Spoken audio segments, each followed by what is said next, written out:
there is a growing body of literature that says understanding the legal system, or legal astuteness, as one author calls it, is an important aspect of entrepreneurship.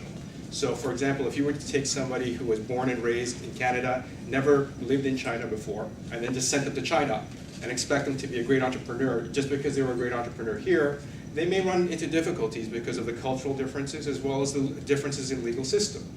So my aspect was, well, what happens when that happens in reverse? Do we really expect somebody who may be a fine and great entrepreneur in China to suddenly just come here and become a great entrepreneur here? There may be things that we take for granted.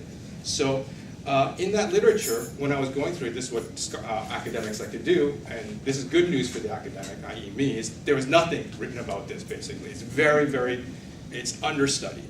But I think from my aspect as a commercial lawyer, formerly, it's very important. So you can end up having, so I'll give you a couple of concrete examples. So for example, there's two, positive and negative. On the negative side, staying out of trouble. So you go there to a recent immigrant's new business, grand opening, they opened a convenience store, for example. And you're looking around, and you see in the refrigerator, there's bottles of beer. And does everybody know what the issue here is? The issue here is basically you can't just sell beer in a convenience store. Maybe in other countries where they came from, you are. But over here, you need a liquor license, right? So all of a sudden, even something as simple as that, that's staying out of trouble. The other one is taking advantage of the most opportunities. You have an immigrant entrepreneur comes up with a great brand of clothing. It's becoming very popular, maybe caught onto a couple of trends. Is afraid that all of a sudden now seeing knockoffs of that coming up. Didn't realize that there's trademark laws that they could take advantage of here in Canada. All right.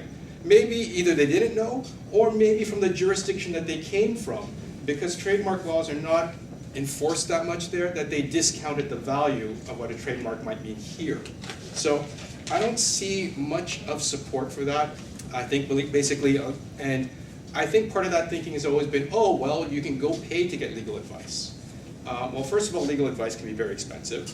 Second of all, it presupposes that the immigrant entrepreneur knows that this is an important aspect to address, particularly if they came from a country where the commercial law aspect is still in development. And the one I'm thinking about mainly is the People's Republic of China, which is one of my main areas of study. They're slowly developing a body of commercial law there, but it's quite different, let's say, from what we are accustomed to here.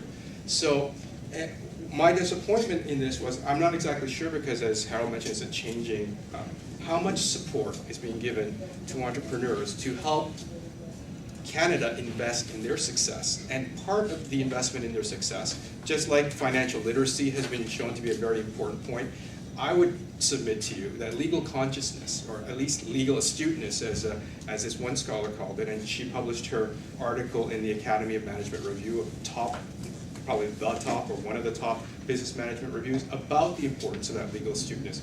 Nobody has addressed it from an immigrant point of view, but everything that I encountered when I was a practicing business lawyer, especially if I spoke with immigrants, tells me that this is an important issue that hasn't been addressed.